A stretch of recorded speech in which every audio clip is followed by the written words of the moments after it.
past, and I'm still trying to learn. But I will just try to share what I have learned a bit. Uh, so every single day, we all are expected to chant 16 good rounds. And as His Holiness Gopal Krishna Goswami Maharaj always request in every single lecture, every single meet, that chant your rounds attentively. Um, we hear it again and again from the Vaishnavas, from all the devotee friends. We discuss among ourselves also that how to improve chanting. We should chant sincerely. So some time back, I was sharing this thing with one of my devotee friend as well, and I was reading somewhere that in general we all think that these 16 rounds, when we do a good 16 rounds in the morning, uh, our our entire days go very well, and we are able to execute our task in a particular way. But if we really look at this very concept, then still we are still thinking that we are somehow or other trying to use the Hare Krishna Mahamantra for some personal gain or for our own well-being or for our own proper scheduling. So so the mood of chanting Hare Krishna Mahamantra should be in such a way that these 2 hours are basically the base on which we live our life. So every day when we chant these 2 hours, uh, and then when we start our day, we should execute our day in such a way that in next 22 hours, what all I will do and how I will do, so that the next day morning, the 2 hours when I sit and do my japa, it will be better than yesterday. It should not be vice versa, that I do my japa today so that my rest of the day becomes better. In fact, it should happen that I spend my day in such a way that next day 2 hours when I do my japa, it should be better than yesterday. Because by developing a good taste in the japa, gradually we will understand our relationship with the Lord. Our we can intensify our efforts of our spiritual life. So I was just reading a very interesting and very strong lecture from Srila Prabhupada. I will just read it out for the benefit of everybody. So here Prabhupada is very clearly and very strongly explaining the power of Hare Krishna Mahamantra. So he says that this very confidential historical narration has the potency to vanquish all sinful reactions. One who hears or describes it with faith and devotion is no longer doomed to hellish life, regardless of his having a material body and regardless of how sinful he may have been. Indeed, the Yamdutas who carry out the orders of Yamraja do not approach him even to see him. After giving up his body, he returns home, back to Godhead, where he is very respectfully received and worshipped. One who is engaged in chanting the holy name, for him, this is the special facility. It is guaranteed that he will never go to the hellish conditions of life. That is guaranteed. He will not be degraded to the lowest stages of life, animal life, or a life of ignorance in a low born of human life. But he will gradually make progress. So we see that Prabhupada is, Prabhupada is very clearly writing here that those who are chanting Hare Krishna Mahamantra, those who are putting an effort, there are certain things which is already been guaranteed, so that we will not, so those who are chanting, they will not go to the hellish life, they will not get a lower birth, to certain benefits which Prabhupada himself is guaranteeing.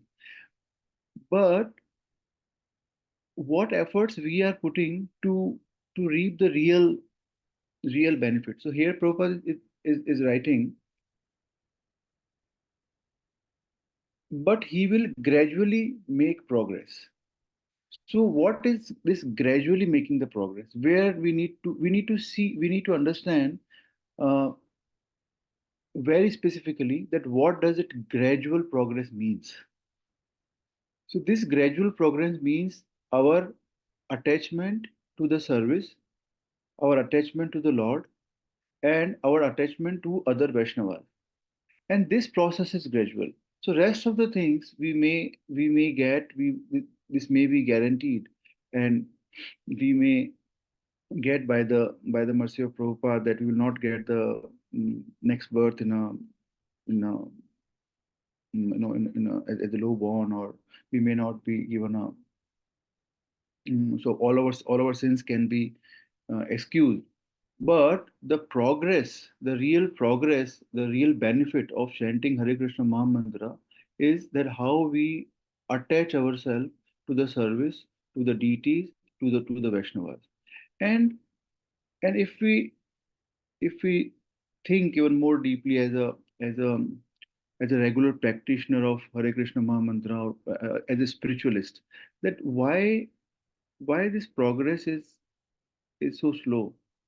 Why even after every day putting a effort, having a genuine desire to serve uh, the deities and serve other Vaishnavas, still why we are not able to properly chant. So Shastra explains that there are certain limitations what we carry always in our heart. So if you very briefly in the we don't have too much of time to discuss all of those things in very detail, but if very briefly if we try to touch base them. So one is aparadha. One is called aparadha. So aparadha, they are of many types. So every day in the morning when we do Mangal Aartis, and after that we talk about 10 offenses to the holy name itself. So and even within those 10 aparad, 10 offenses against the holy name, there is one, that the last one, that maintaining the material attachments even after hearing a lot about the holy name. So it is a one aparada included in the another aparada. So so these offenses, what we carry, that becomes a very significant stumbling block in our spiritual life. So we should be meticulously and sincerely think through that what are the things which are significantly impacting our process of bhakti.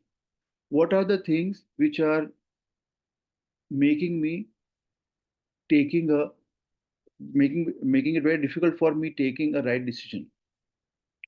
So so there are a lot of aparadhas which we execute. It itself is a very big subject. So there is a naam aparadh, there is a seva aparadh, there is a guru aparadh.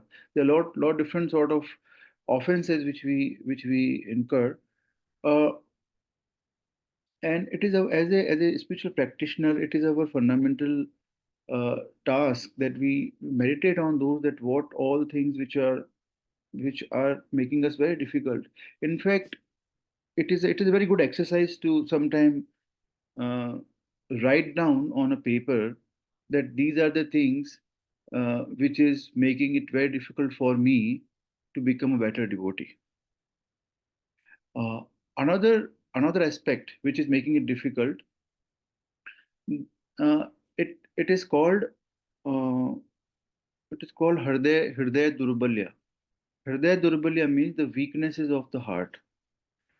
Weaknesses of the heart manifest in our life in the form of different sort of attachment and different sort of activities which we execute, which is fundamentally not favoring our spiritual life. uh, if we all look at our life, our daily activities, we will find there are a lot of things which we do every single day. uh, and if you look at the core of it, the very nature of those things are sensual. uh, they don't primarily support the progress in the spiritual life, but we do it just because we are habituated to do this. Now, even after even after reading, even after being in the association of the devotees, even after putting certain efforts, uh, we still are not able to chant the rounds properly. We still struggle a lot to actually uh, focus our mind and senses. Uh, even after the most of the time when we chant early in the morning, uh, which is a Brahm Muhurta and in the mode of goodness, we still struggle. Why? Because the practice what we do in rest of the time in our day, the way we live our rest of the time is is very much instigated or very much influenced by the senses and the mind. So if you look at Bhagavad Gita, if you read Bhagavad Gita in bit depth, you will understand that the practice of spirituality, uh, it so Krishna explains in Bhagavad Gita that uh, the the very nature of uh, of jiva or living entities is they are bound to get influenced by the material mode of nature. So it has already been given in our shastra that we will get influenced by material mode of nature. So sometimes we will be in sattva guna, sometimes we will be in rajoguna, sometimes we will be in tamo guna. And because we will keep on shifting from one guna to another guna, um, and obviously after 7 o'clock, after 7:30 in the morning, the rajoguna starts becoming more and more prominent, and the late evening times are usually the time of ignorance. Then we most of the time remains more under the more influence of the lower gunas of the prakriti, and that ultimately impacts our quality of chanting. Um, so then another aspect comes that how to overcome this particular uh, inhibition, and how to make ourselves powerful enough to reject the offerings of Maya which comes on our way during the day, and really do a good chanting. Um, the process is very well defined and very well given, very well been spoken by a lot of acharyas, that this can happen only and only if you are having starting with the right association. Uh, if you don't have a right association, it is impossible to progress in spiritual life. That is very simple and straight, ground level formula, that you need to have a right association of the devotee, and from there everything begins. Um, so we have to understand and ensure that somehow or other we are connected, well connected with the devotees. Um, so early morning, when we do this collective japa, this is one of the best way you can start the day and focus on uh, good quality of japa. The second piece, which is equally important, is that how much effort we are putting to understand the philosophy, its practical aspects, and then implement those in our day to day life. So, when we read, uh, we need to understand that what is the objective of reading. So, first thing is that we need to read, and we need to read Shastras regularly, uh, and in a very systematic manner. Now, when we read, we need to understand what is the objective. Uh, Bhagavad Gita explains that the the knowledge itself has a multiple layers.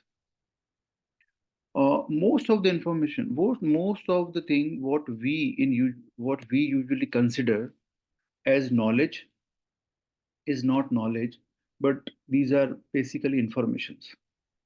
Um, Most of the time in our day, whatever we gather from our surroundings, from the media, from different people, these are fundamentally just information, suchna, what we call in Hindi as. These are suchnas. These are not some knowledge, because the fundamental nature of the knowledge is that it it has an impact on your character. So that is the very nature of the knowledge. So anything which is not impacting, not it is not giving a positive impact on your character, it is not knowledge. It is some sort of information. And you may have a lot of information, and at the same time you don't have any strong character. And if you look at the community at large, uh, people are respected only on the basis of the amount of information they carry. So somebody is a doctor, somebody is an engineer, somebody is an IAS and all. So this is all fundamentally are the designations and the positions based upon that a particular individual, how much, what is his capacity to carry certain amount of information, uh, and how he can pass on that information to somebody else and execute on that information, and based upon that we give respect to people in the society. But that is not a very intelligent way of looking at it. So Bhagavad Gita explains that uh, the the real knowledge, which is a level up from the suchana itself, is understanding that what is spirituality, what is jiva, what is Bhagavan, what is prakriti, what is kal, what is karma. So that is the basics to understand that what is all about, where we are living. Yes. And then Krishna explains that, so knowledge, if you gain the knowledge, uh, and then there is something called confidential knowledge. That confidential knowledge where you understand that what is the connection between the jiva and the Bhagavan. Yes. And once you understand that, then there is a exactly in the middle of the Bhagavad Gita is the ninth chapter, which is called the most confidential knowledge. So most confidential knowledge is that the jiva who thinks that, who understand, who is having this knowledge that there is God, and his job is to serve God. This Bhagavan or this Ishwar is no one else but the Lord Krishna himself. Uh, so this is the structure which is given in Bhagavad Gita.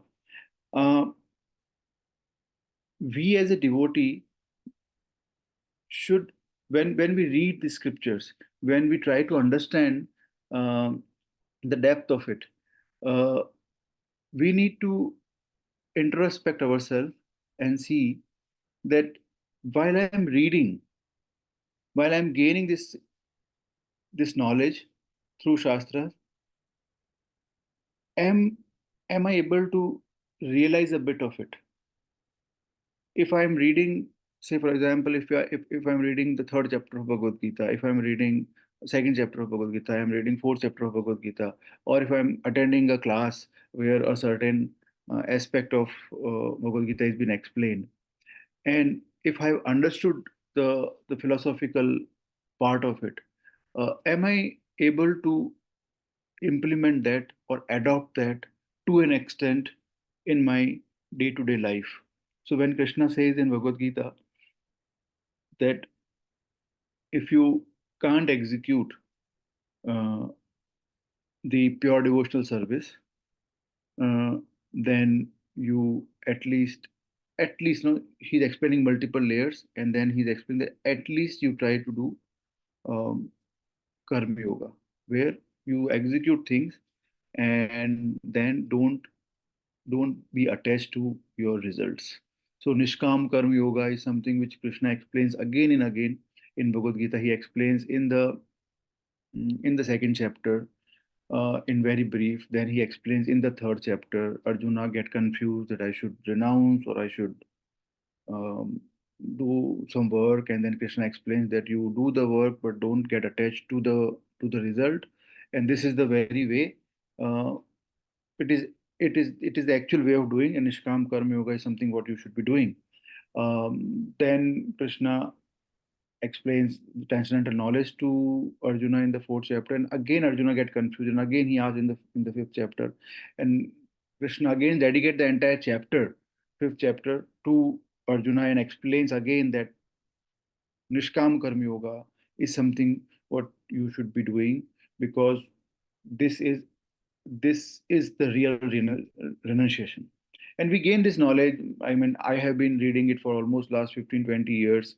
Um, but the real question is that after reading it, after understanding it, after uh, meditating on it, in the real life, how much Nishkam Karma Yoga I am really able to do, how much I am actually detached to the actions which I perform and the outcomes uh, which comes on my way. How much I'm really dependent on Krishna. So these kind of questions, these are the difficult questions we should ask. And if the answer of those questions are not very encouraging for ourselves, then the immediate task for us is that next morning when I sit for the chanting, I I pray even more intensively, that even after reading, even after in the middle of the devotees, even after looking at the deities, even after praying so hard, my heart is so hard and so rigid that still I am not able to do what I am expected to, even though I understand that these are the things which I am supposed to act upon. These are the things which is very which essential for my spiritual life. But my heart is so rigid, so I pray to the Guru Parampara, to Srila Prabhupada, to the deities, wherever you are, uh, and all the deities of Vrindavan, and we should pray to them during our chanting that when I execute my day, uh, I can execute as per the instructions of scriptures and as per the instructions of our senior Vaishnavas, and for the pleasure of the Lordship, not for the pleasure of my own senses. So this is a vicious cycle under which we should do our japa and execute our actions and then again do our japa. So if we establish this cycle, it is not easy. I'm nowhere saying that it is very easy. It is difficult. But if we are able to execute this to whatever extent, that is the real progress in our life, in our spiritual life. If we can step by step every single day to a very, very minor or micro extent, if we can do something, even if we have a very minute realization around this process, then gradually, after maybe couple of years of practice, slowly and slowly, we will be able to frame ourselves in the right mood, in the right mood of service, right mood of japa, and right mood of the Vaishnava behavior, which is expected out of us. So, so, so this very process is not a sprint. This is journey. This is a way of life. This is how. This is the only way of life, and this is what for we have been given birth, and this is what we are expected to do. So this process of doing japa should have a direct impact on our understanding of shastras and our capability to execute on those learnings, and vice versa. The benefit of that should reflect in the quality of japa what we do in the morning. So if we are able to somehow or other bridge these two pillars, uh, we will see that we are growing. We are really growing as an individual. Otherwise, we will be running two different machines at two different poles, which is not producing much of the result. And at the end of the day, we will be doing something else. So the whole system will looks like a unproductive system, and we will be wondering that why the output is not coming, because we are not we are not connecting the dots, and we are not doing the way it should be done. So, although I am not the expert, I am also a student and I'm also learning a lot of things. I when I say all this, it is very easy to say, and it is really very difficult to execute. But then this is why we all are here, to support each other. So let's pray for all the devotees here in this room and those who are our extended friends, that they all can serve the Lord uh, and fulfill the wishes of our acharyas by sincerely and dedicatedly chanting Hare Krishna Mahamantra, and make their own and others' life successful. Hare Krishna. Thank you so much. Hare Krishna all. Lots of thanks to Madhukant Prabhu for this wonderful session. I would like to open the floor for any questions for Prabhuji. Hare Krishna, Prabhuji. I have one question. We are doing chanting in the morning. So how I identified that means how I identified that what error I'm doing, like what anartha has happened with me, because I feel that I'm doing the chanting with good mind and all. So how I identified? Yeah. So Mother, if the question is that how do you identify that you are doing chanting properly, or the question is that how do I identify that what anarthas you have? Yes, anartha, because somewhere I feel there is some mistake happened with me, but I'm not able to identify where I'm doing the mistake. Uh, so Madhuri, there are two ways to understand it. There are two aspects of it. One is that one is the very process of chanting is very well explained by Prabhupada himself. Yes, that we should be chanting our rounds um, early in the morning, and uh, with the proper pronunciation. So pronunciation and position is something which has been repeatedly uh, been emphasized by a lot of devotees and Prabhupada, that in a proper position with the right mood and uh, with the proper pronunciation, if you do your japa, it will improve over the period. Now, if the another aspect of the question is that how we identify our own anarthas. Yes. So in a very simple term, anything what we do, we should ask this question, that doing this thing will attach me to the process of devotional service, or it will distract me from process of devotional service.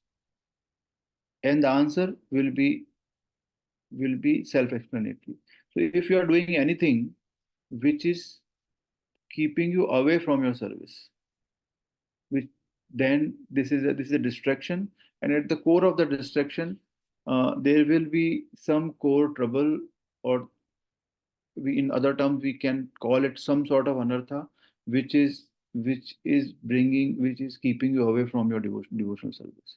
If you are doing something, for example, if you are cooking in the kitchen, and if you are cooking it for with this consciousness that when I cook, after that I will be offering it to the Lord. The whole process becomes your devotional service. You will be serving the Lord with this, and and at the same time there are a lot of karmis, there are a lot of people who cook, uh, but the objective is to serve themselves, um, and for that they go to any extent, they kill animals and they eat them, and also so that's anartha, because they are doing it for their own pleasure. So anartha's very simple definition is that anything which you actually do for the pleasure of the Lord is the service, and anything which you do for your own senses, it's a kind of anartha which you carry. Thank you, Prabhuji. Thank you. It helps me a lot.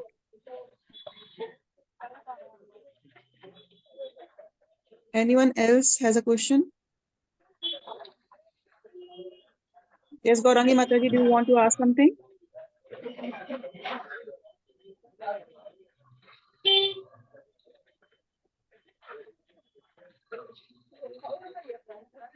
So I think nobody has any questions. So thanks, Prabhuji. Thanks all of you for joining.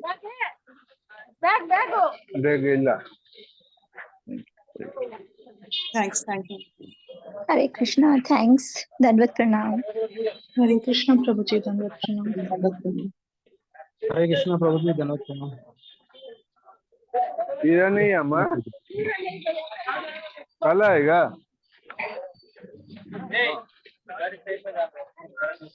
Hare Krishna, Dandavat Pranam. Krishna, the not pronounced.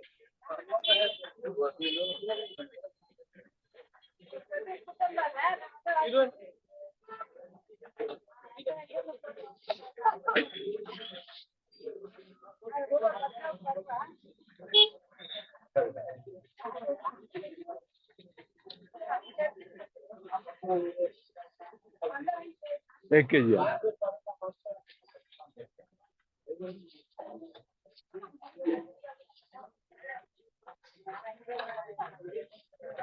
ನೀರು ಕೂಡ ಅವ್ರದ್ದೇನೆ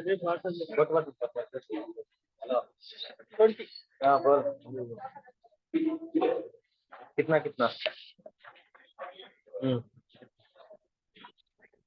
chilli चाहिए दोनों चाहिए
Mustard is bent.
Correct नहीं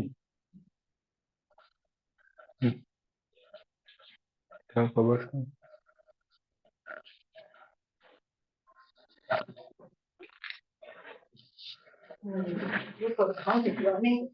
Hindi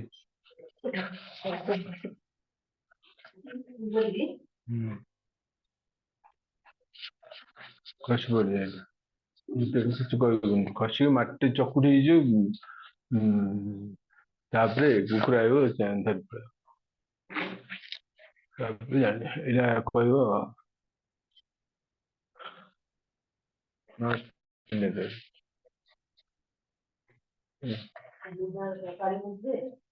light ଆସୁ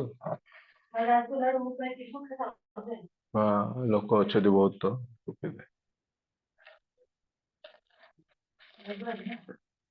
इतना नहीं इतना कि ऐसे पे बोर्ड आ गई थी क्या है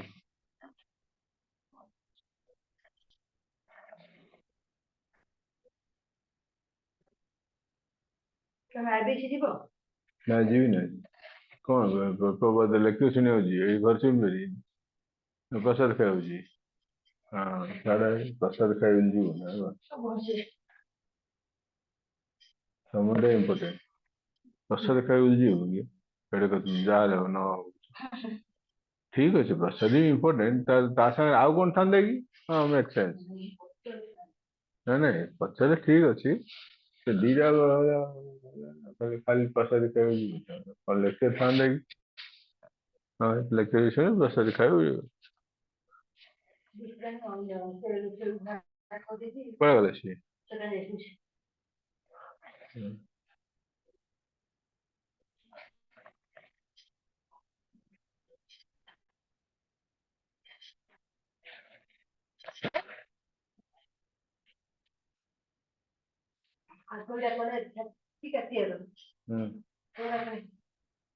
दीदी को अल्प अल्प करे कटेगा अल्प अल्प करे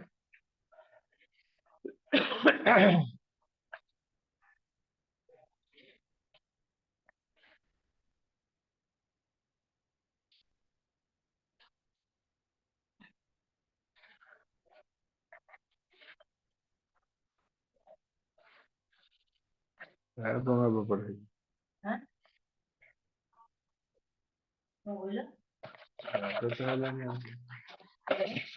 ଯାହା ତ ହେଲାନି ଏଟଲିଷ୍ଟ ଆଗକୁ ନ ଯାଉ ହବ ହବନି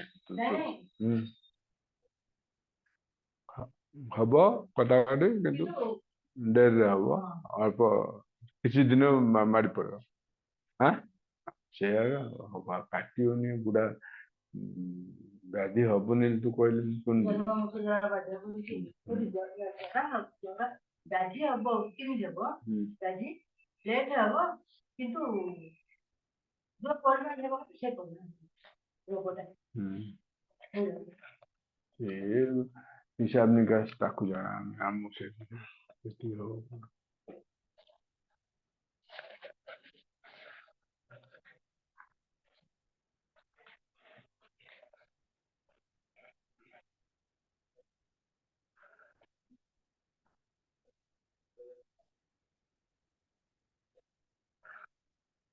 रागा खाई बुलथुलु गानी मरा कार फुल भूल आम ना कार अरे हाँ रागा दादी जिन खाई बुलथुलु आग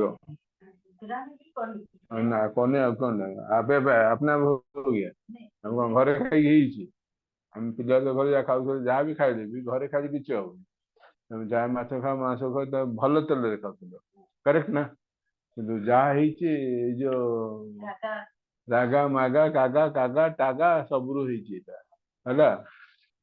घरे खाई घरे खाई कार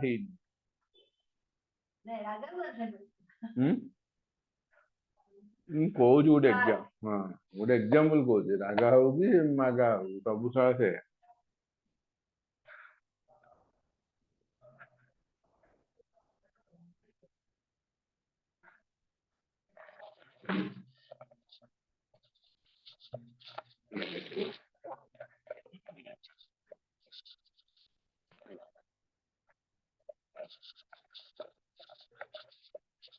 घरे खाई हम लोक घरे भी माछ खाऊ हम कि लेट तोर खायार इंटेंसिटी डिपेंड कर तू जो मॉडरेट रे खाऊ किसी हम हाँ कि नहीं घरे भी खाइबू नादी खाइबू 4-5 पीस माछ नहीं खाइबू मांस पाए खाइबू हम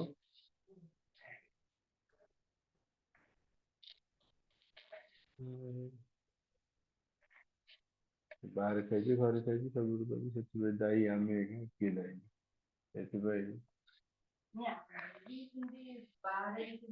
जहाँ भी खाए ना आपे अपने में हो गया क्या गलत गलत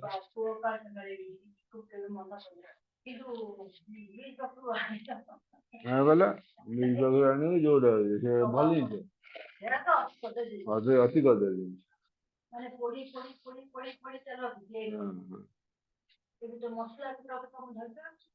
हाँ हाँ ମସଲା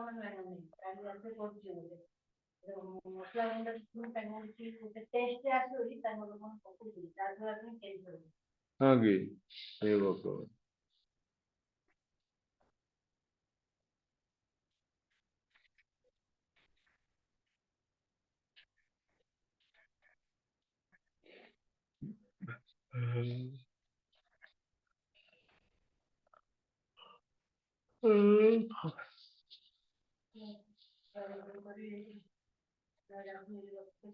କେତେବେଳୁ ଗଲାଣି ହଁ ହଁ କେତେବେଳୁ ଗଲାଣି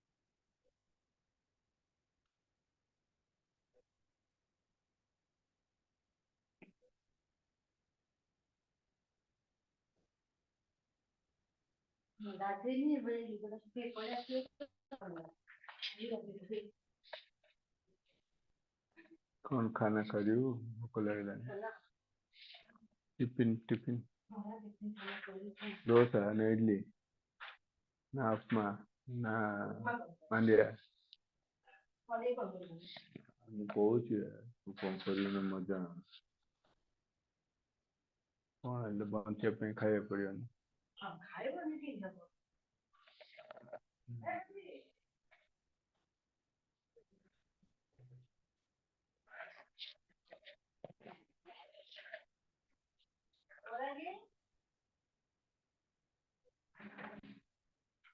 ଖରାରେ କିଏ ଶୁଅ?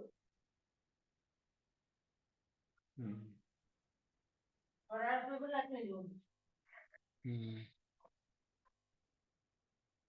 କିଏ ଶୋଇନି ଆଜି ବାଟ ନେଇ ଚେଇ ଅଛି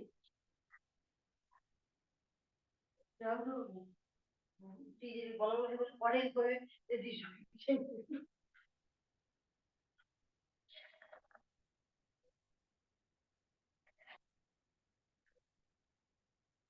ଗୋଟେ ଦିନ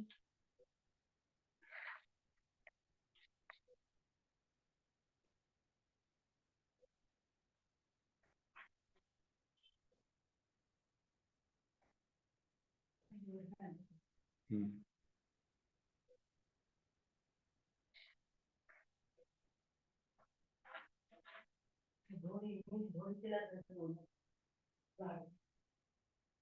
ରହିଯାଉଛି।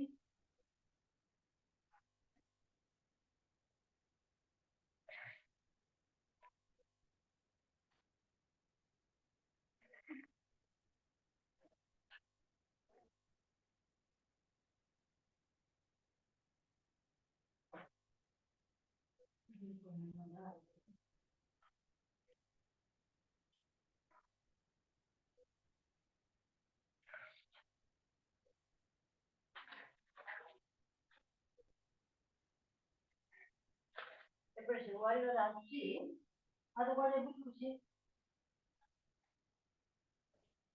ଯାଇନି ବୁଲି ପଡିବ କୋଉଠି ଏଠି ବୁଲି ପଡିବ କୋଉଠି ଜାଗା ଅଛି ବୁଲି ପଡିବ ଲୋକ ପଛେ ପଛେ ଏବେ ପଡୁଛି କୁଆଡେ ପଳେଇବ ପଛେ ସେଠି ଆସିକି ପଡୁଛି। ପଛେ ପଳେଇବ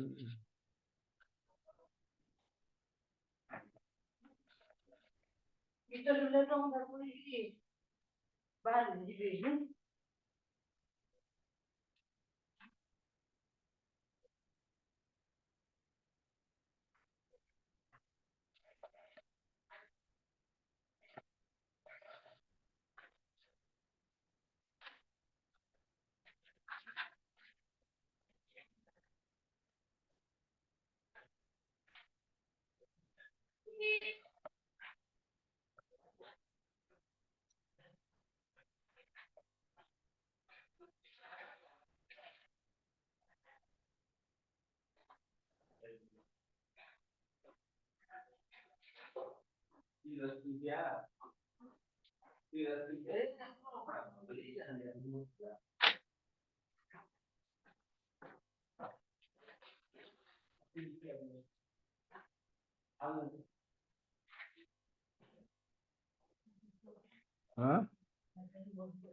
ହଉ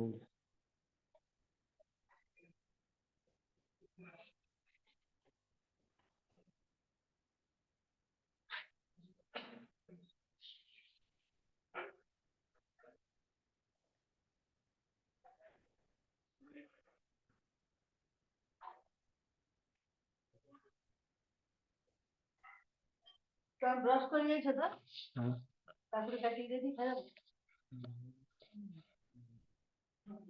କାଢି ଦଉଛି।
हरी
बोल, बट चल रहा।